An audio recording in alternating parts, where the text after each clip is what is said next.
with us live in studio, we have none other than Ron Karr, sales and leadership expert. In fact, we're going to get to this. He was ranked 5th out of 25 speakers to look out for in 2016 by Meetings and Convention magazine. He's also the author of a best-selling book on sales, Lead, Sell, or Get Out of the Way.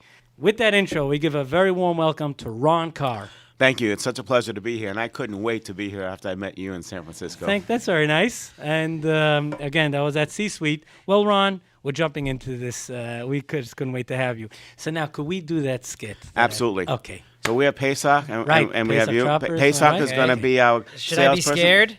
No. I'm going to do the hard work. Okay. Okay? Okay. All Fair right? enough. All you have to do is just be yourself. Okay. All right? And Okay. something tells me you're going to do a really good job here. Okay. Good. All right? If there was an audience here, I'd say give them a big standing ovation. Okay? So pretend We're they're in the standing, studio, and they're clapping for you. All right. So let's suppose that you own or you work in a high-end men's store. Is that fair? Yeah. Yeah. Okay. Sure. And you've been in some of those stores, right? Yeah. Yeah. And you've probably been staggered by some of the prices, right? Yep. You know, ties can go like $200, $300, $400, right?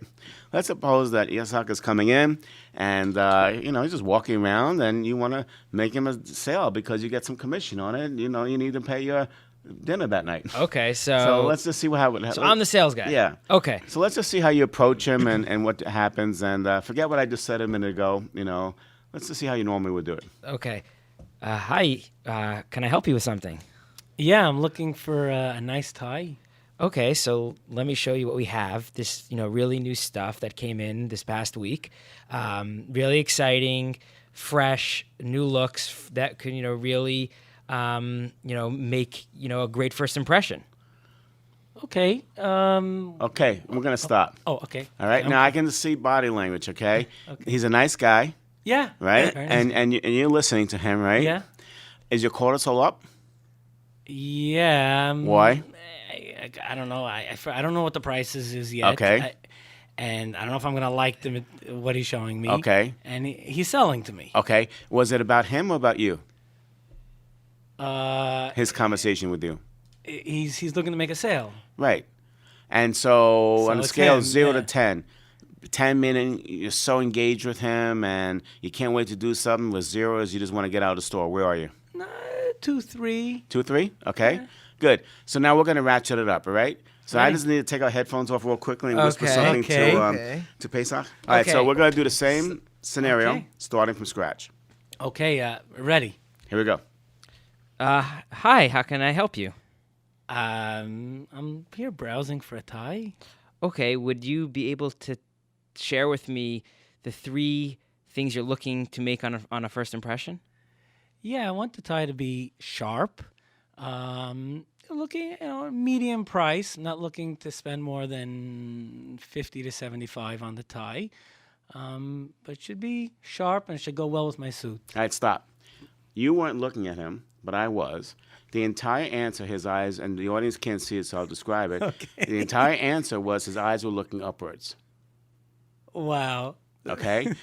And what happened, now, when he said, hi, can I help you? You had the same reaction. Okay. But the moment he asked you, what are the 3 things you want to tie the perception to give off to other people, something happened in your brain at that moment. What happened? And I got engaged. And what happened? Something switched. The cortisol all of a sudden came down? Again, I'm not. I don't have the dashboard of my brain. Did the stress come down? Yeah, I was engaged. I wanted to schmooze with him. I wanted. And so you wanted to talk, right? Yeah. And you became creative. You started engaging. Yes. Yeah, I started thinking about it. I wanted to go with my suit. I wanted to. So yeah. you started dreaming about what was important to you, where you wanted to go. Yes, the second conversation had that. Yeah. And there was no room for cortisol. It was all dopamine, I guess. Yeah. right? Now, in the first conversation, it was all about what he wanted to sell you, right? Yes. In the second conversation, did he ever mention to you anything about a tie, No, he didn't. No, not at all. right? Right. No. He just asked one question, right? By the second conversation, did you feel he was first conversation or second, which one did you feel he was a trusted advisor? Second. Okay. First or second conversation, which one do you think he was of more value to you, first or second? Second. First or second, which one you probably going to buy from him? Second. Okay.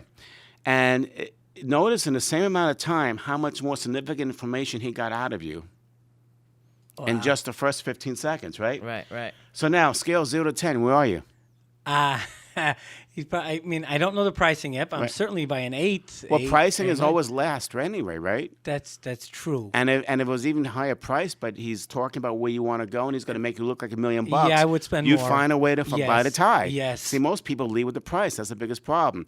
All right, so now you're up to an 8 or 9, right? Yeah. Amazing how one question, just one question, Is wild. can shift how people. Now, there's some techniques about that question. Before I get there, let's talk to Pesach for a second. Yeah. Welcome to the interview. Okay. So, Pesach, how did you feel the first time? So the first time I felt like I was a bigger expert because I was kind of saying about what we have new, what's Right. in, what will look good on Yitzchok. Right. And the second, okay, that's the first one. The second one, I felt like I was listening, and then I would be able to craft a better response because I listened first. Right. So, did you feel more powerful first or second? Second. Did you feel? You felt more powerful second? Because meaning I didn't have a chance to then answer, but after I had the knowledge, I felt more powerful. He's more powerful because most people. It's a great question you asked, Yitzchok. Most people think that they're sounding more powerful when they're talking. That's your least powerful position. You're in a more powerful position when you're listening because you're getting the information that's important so that you can present in context, right?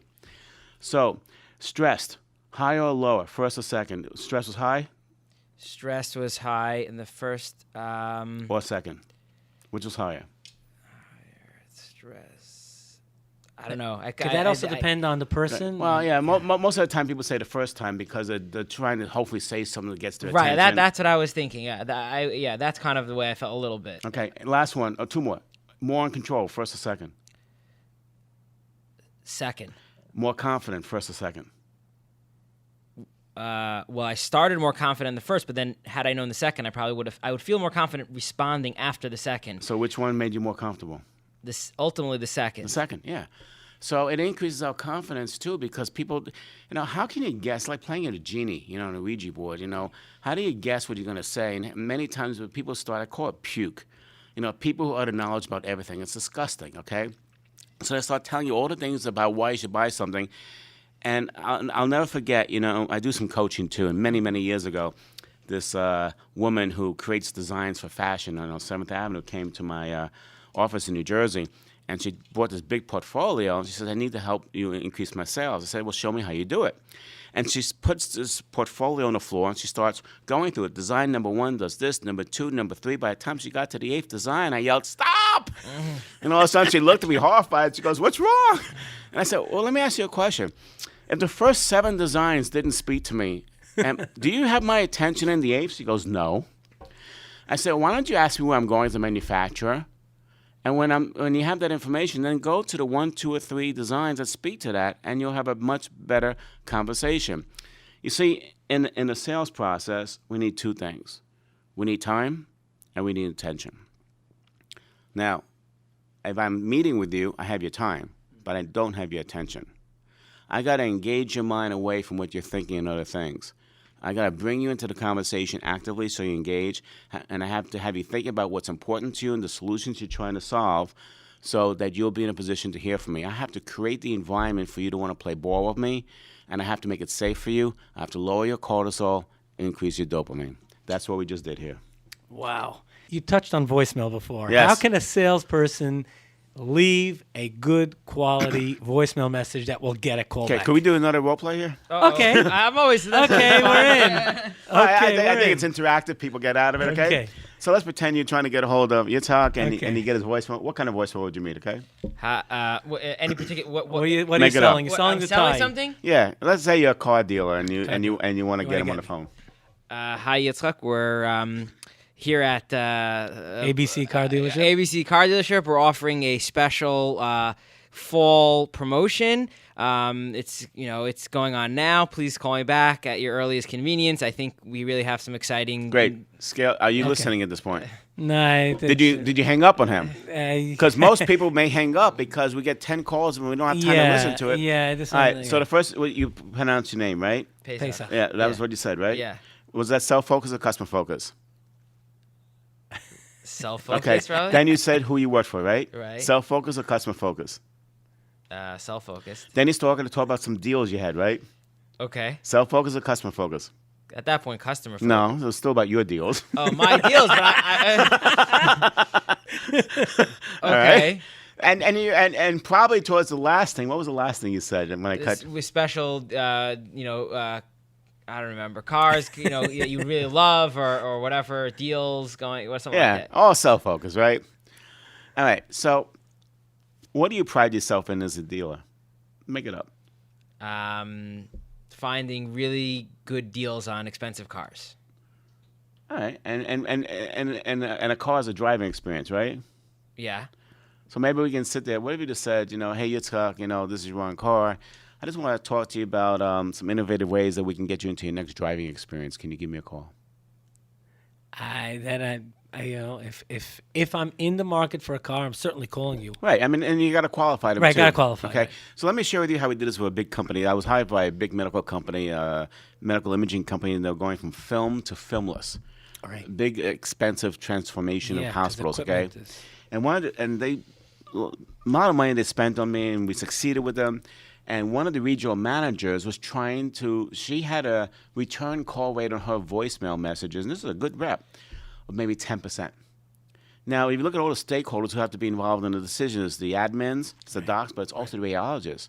So her voicemail to the radiologist would be, hey, this is so-and-so from so-and-so. Please give me a call. I want to talk to you about X. No one will call her back. So she changed the voicemail to an outcome-based based on what I said, and this was her voicemail. She goes, hey, it's so-and-so from X. I want to talk to you about how you can stop being woken up by the docs in the middle of the night because of lost X-rays. Give me a call. Her return phone call rate went to 60%. Wow. 6-0. All right? Because she talked about something immediately that she knew connects to them. That connected And to them. and they called her back and said, now how are you going to reduce that? And then, remember, the whole call, here's why we all talk about everything we talk about up front. We're trying to make the sale. When you're calling to someone for an appointment or leaving a voicemail, you're not making the sale. That's not what you're trying to do. The goal is get them to call you back. That's it. What's the single biggest mistake salespeople make? They talk too much. Well, Ron, in the remaining minute that we have, what's a takeaway that you could share with the listeners of Mind Your Business? I think that we have to stop looking at ourselves as entrepreneurs and salespeople, and we're masters of influence. You have to believe in yourself, and you have to believe in your product or service. You have to believe that what you put on this earth is really to make an impact on people, and you have the passion to doing it. If you're just out trying to have a conversation to convince somebody to do something, it's not powerful. But when you believe in what you do, and you speak from your heart, and you're out there and helping people succeed, that's what it's about. And that's when you get your biggest joy. So, I end my speeches with my daughter hitting a home run. I show a video, and I say, you probably want me to help. I wish that each of you hit your home runs. No, that's not what I want to wish. What I want you to do is dedicate yourselves to helping your customers hit their home runs. Because when you do that, your home runs will turn into grand slams. 77 WABC Radio presents Mind Your Business, hosted by founder and president of Bottom Line Marketing Group, Yitzchok Saftlas. Mind Your Business focuses on business and marketing strategies for success.